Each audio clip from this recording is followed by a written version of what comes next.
ഈശോമിശിഹായ്ക്ക് സ്തുതിയായിരിക്കട്ടെ. ഈജിപ്തിലേക്കുള്ള പലായനം. ഹെറോദോസിന്റെ ഭീഷണിയിൽ നിന്ന് രക്ഷപ്പെടാൻ യൗസേപ്പ് മറിയത്തെയും യേശുവിനെയും കൂട്ടി ഈജിപ്തിലേക്ക് പലായനം ചെയ്തു. ഇത് യേശുവിന്റെ ജീവിതത്തിലെ ആദ്യത്തെ സഹനവും വിശ്വാസത്തിന്റെ ഒരു വലിയ പരീക്ഷണവുമായിരുന്നു. ദൈവപുത്രൻ പോലും അഭയാർത്ഥിയാകേണ്ടി വന്നു എന്നത് ലോകത്തിലെ പലായനം ചെയ്യുന്നവരെ ഓർമ്മിപ്പിക്കുന്നു. ഈ യാത്രയിൽ യൗസേപ്പിന്റെ അനുസരണത്തെയും തന്റെ കുടുംബത്തോടുള്ള പ്രതിബദ്ധതയും എടുത്തു കാണിക്കുന്നു. നമ്മുടെ ജീവിതത്തിൽ പ്രതിസന്ധികൾ ഉണ്ടാകുമ്പോൾ ദൈവത്തിന്റെ വഴി വിശ്വസിച്ച് മുന്നോട്ടു പോകാൻ നാം തയ്യാറാകണം. പലായനം എന്നത് ദൈവത്തിന്റെ വാഗ്ദാനങ്ങൾ പൂർത്തീകരിക്കുക കൂടിയായിരുന്നു. ഈജിപ്തിൽ നിന്ന് ഞാൻ എന്റെ മകനെ വിളിച്ചു.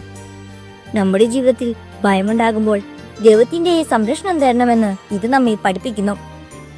കഷ്ടപ്പാടുകളിൽ കൂടിയാണ് ദൈവം തന്റെ പ്രവൃത്തികൾ പൂർത്തീകരിക്കുന്നതെന്ന് ഇത് നമ്മെ ഓർമ്മിപ്പിക്കുന്നു. യേശുവിന്റെ ജനനം ലോകത്തിലുള്ള സകല അഭയാർത്ഥികൾക്കും സഹായം നൽകാനുള്ള നമ്മുടെ കടമയെ സൂചിപ്പിക്കുന്നു. ഈ ക്രിസ്മസ് ഒരുക്കത്തിൽ നമ്മുടെ ജീവിതത്തിലെ ഈജിപ്തിലേക്ക് നാം ഓടേണ്ടി വരുമ്പോൾ ദൈവത്തിലുള്ള ആശ്രയം ശക്തമാക്കാൻ നമുക്ക് പ്രാർത്ഥിക്കാം.